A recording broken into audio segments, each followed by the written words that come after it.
Salam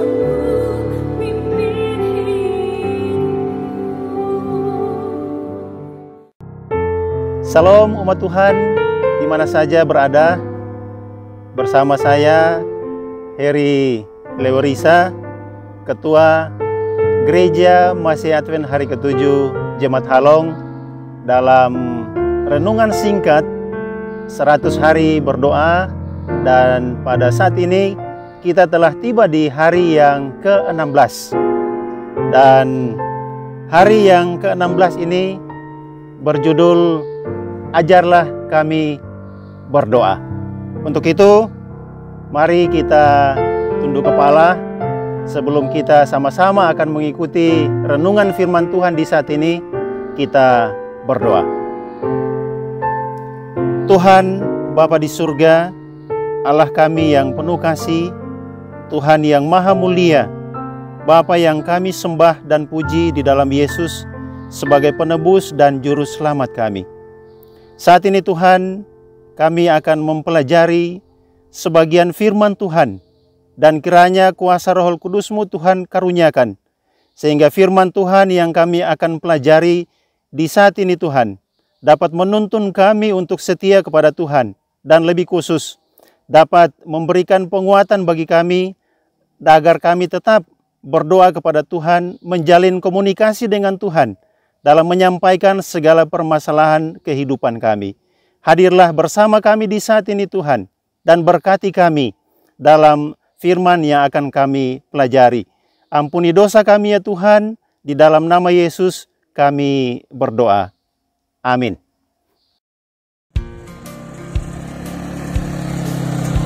Selamat sore.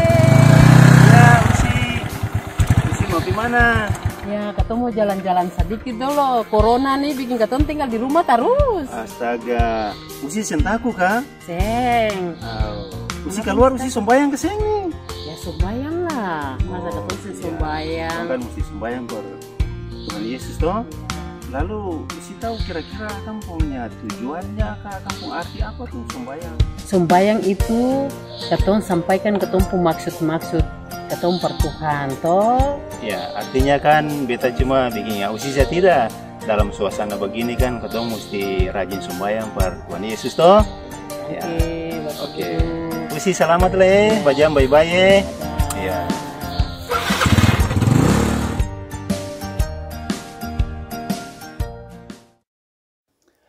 Ayat inti renungan kita pada saat ini terdapat di dalam Yeremia pasal 33 pada ayatnya yang ketiga. Bunyi firman Tuhan sebagai berikut.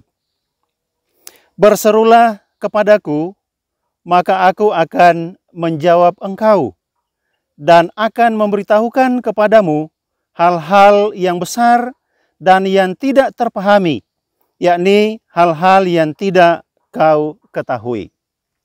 Saudaraku yang diberkati Tuhan, berdoa adalah merupakan bagian yang sangat terpenting di dalam kehidupan kita sebagai orang percaya.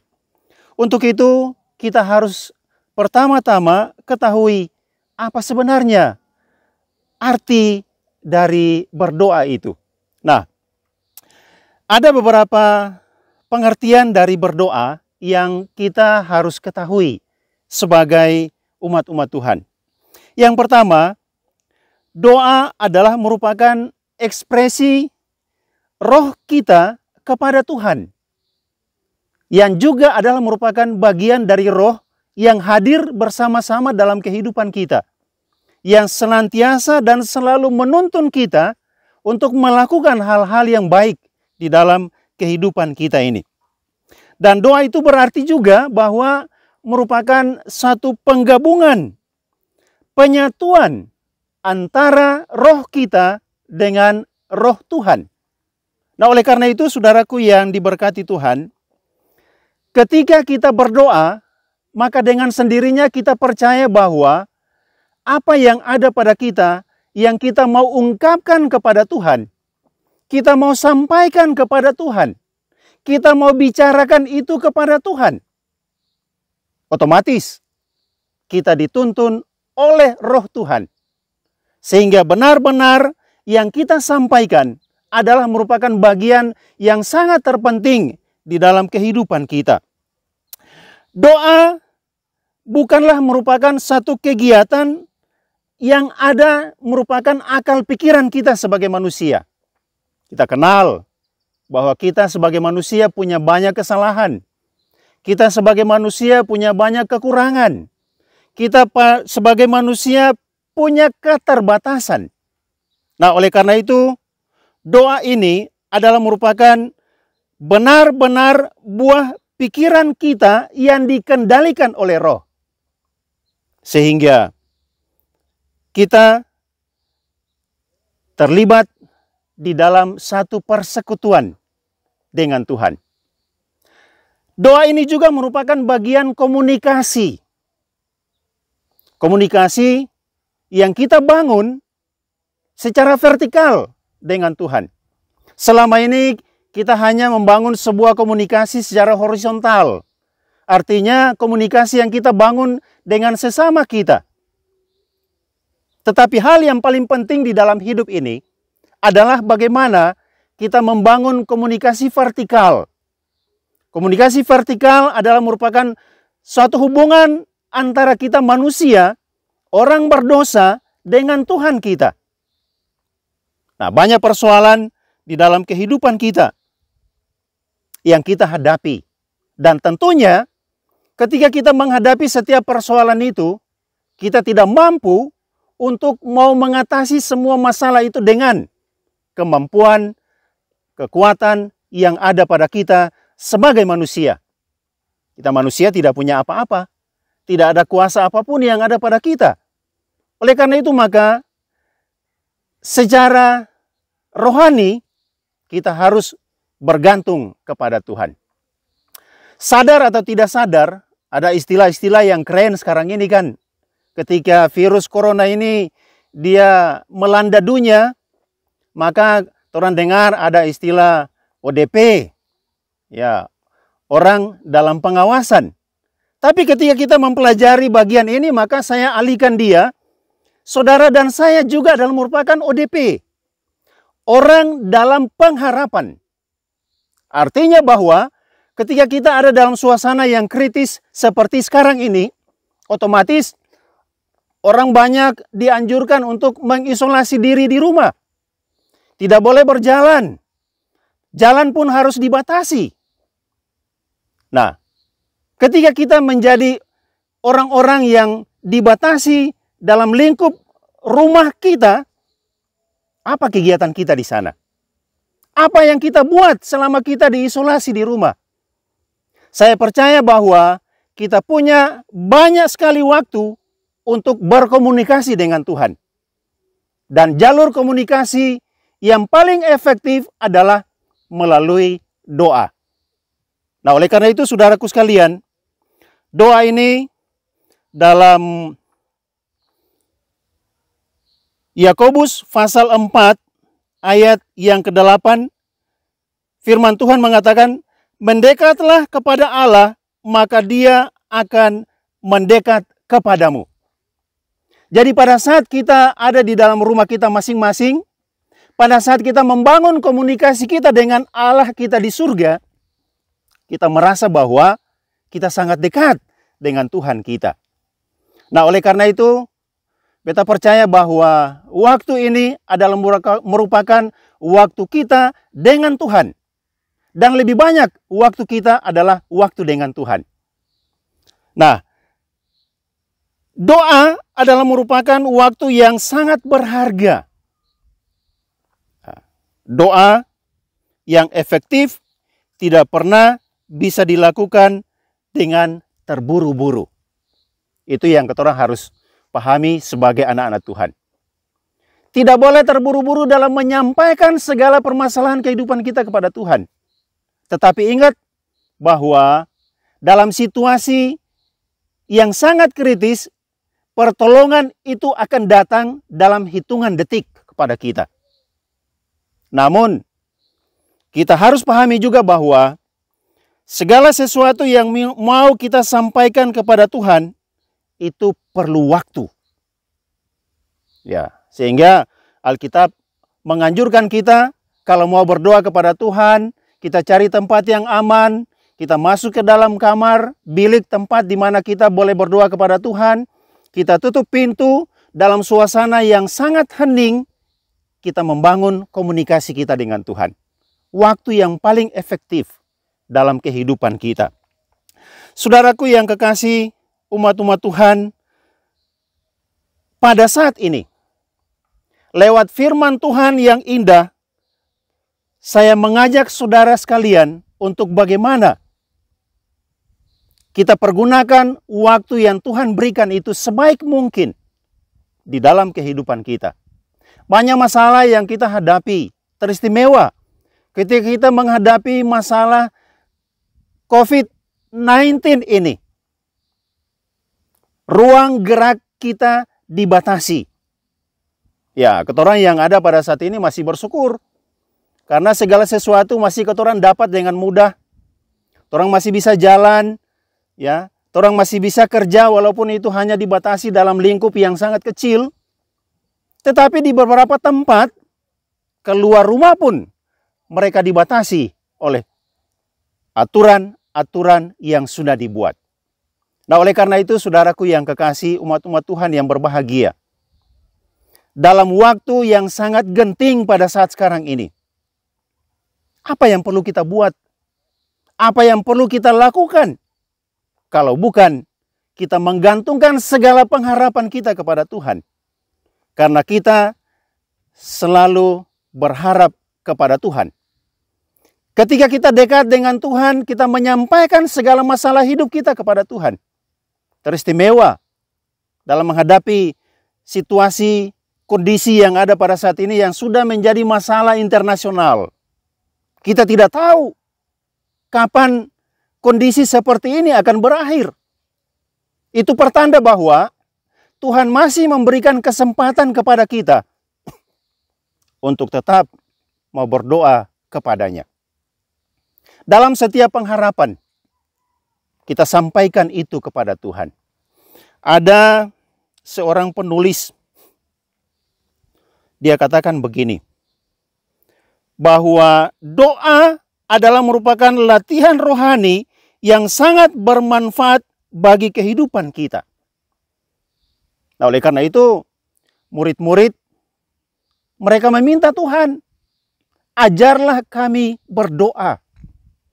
Dan doa simpel yang Tuhan pernah ajarkan kepada murid-murid, itu juga kepada saudara dan saya. Doa Bapa kami yang terdapat di dalam buku Matius. Doa yang sangat singkat tapi penuh dengan makna. Tinggal dari kita masing-masing. Dalam situasi kondisi yang kita hadapi, kita sampaikan itu kepada Tuhan. Kita bilang itu kepada Tuhan. Kita serukan itu kepada Tuhan. Malah di beberapa bagian firman Tuhan di sini dibilang, teriaklah itu kepada Tuhan.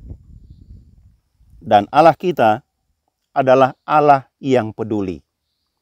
Nah, oleh karena itu, saudaraku yang kekasih, setiap detik kehidupan kita ini diatur oleh Tuhan. Oleh karena itu, kita bergantung dan senantiasa menggantungkan hidup kita ini hari demi hari yang ketorang lalui. Napas kehidupan yang ketorang masih hirup sampai dengan saat sekarang ini, semuanya itu berasal dari Tuhan. Untuk itu, di kesempatan saat ini, beta mengajak saudara-saudara sekalian, ketika kita berada di rumah kita masing-masing, Tuhan memberikan waktu yang sangat panjang. 1 hari 24 jam kita nikmati kehidupan ini. Pertanyaan bagi saudara dan saya, berapa waktu yang kita ambil untuk bersama dengan Tuhan? Saudara, silakan jawab sendiri.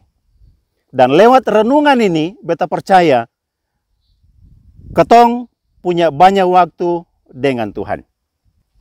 Kutipan dari hamba Tuhan, Ellen G. White, dalam bukunya Nasihat Bagi Sidang, halaman 288.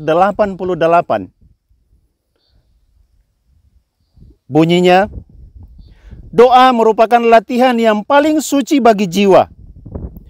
doa itu harus sungguh-sungguh, penuh dengan kerendahan hati, penuh dengan ketekunan, dan merupakan satu kerinduan dari suatu hati yang dibaharui, yang dipersembahkan ke hadirat Allah yang suci.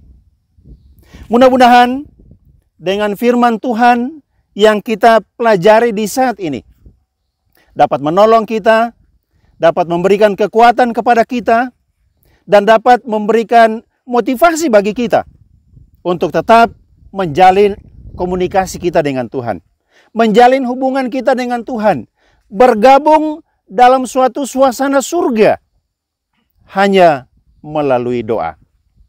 Tuhan memberkati kita sekalian, dan kiranya firman ini bermanfaat bagi kita, menjadi terang kecil yang dapat menerangi kita dalam perjalanan kehidupan di dunia ini. Terutama, firman ini dapat melindungi kita dalam situasi yang sama-sama kita sementara hadapi. Tuhan memberkati kita sekalian. Amin. Saudara sekalian, mari kita berdoa. Tuhan, Bapa di surga, kami bersyukur, berterima kasih kepadamu lagi Tuhan. Waktu yang indah kami telah pergunakan untuk mempelajari firman-Mu. Tuhan, tolong kami dengan firman yang telah kami pelajari, agar dapat mengajak kami untuk senantiasa menyerahkan diri dan kehidupan kami ini kepadamu ya Tuhan. Teristimewa dalam menyikapi situasi kondisi yang tengah kami hadapi pada saat ini. Dengan mewabahnya COVID-19 di seantero permukaan bumi ini. Kehidupan kami sebagai anak-anak Tuhan semakin terdesak oleh karena banyak yang sudah korban. Untuk itu Tuhan, ketika kami punya waktu yang banyak di rumah, maka waktu itu kami asingkan untuk datang kepada Tuhan. Kami pergunakan untuk lebih banyak menyerahkan diri dan kehidupan kami ini kepada Tuhan. Karena kami percaya hanya Engkau penolong, pelindung, dan pengharapan kami yang dapat memberikan jaminan keselamatan bagi kami. Sehingga dimanapun kami berada dalam menikmati kehidupan yang Tuhan anugerahkan ini, kami percaya kami telah dilindungi, dipelihara, dan diberkati oleh Tuhan. Tuhan Bapa di surga, 100 hari yang dicanangkan untuk ada dalam pergumulan ini. Kami menyerahkan kehidupan kami seutuhnya ke dalam tangan Tuhan. Di hari yang ke-16 di saat ini, firman Tuhan mengajak kami untuk senantiasa berdoa kepadamu. Dan ketika kami datang dalam setiap pergumulan doa kami, Tuhan kiranya dengar semua pergumulan kami. Dalam iman kami percaya, Engkau akan menjawab setiap pergumulan kami sesuai dengan kehendak-Mu. Dan yang Tuhan buat, yang Tuhan karyakan di dalam kehidupan kami adalah merupakan yang terbaik. Berkati seluruh kehidupan kami sebagai anak-anak Tuhan. Dalam setiap aktivitas kehidupan yang kami lakukan, kiranya kami ada selalu bersama-sama dengan Engkau Tuhan. Bapa di surga, inilah doa kami, inilah permohonan kami dan syukur kami. Berkenan kiranya Bapa terima semua pergumulan kami di saat ini. Dan kami percaya kasih Tuhan akan senantiasa menuntun kami untuk menikmati janji-janji Tuhan lewat jawaban doa yang Tuhan berikan. Ampuni salah dan dosa kami ya Tuhan. Di dalam nama Yesus kami sudah berdoa. Amin.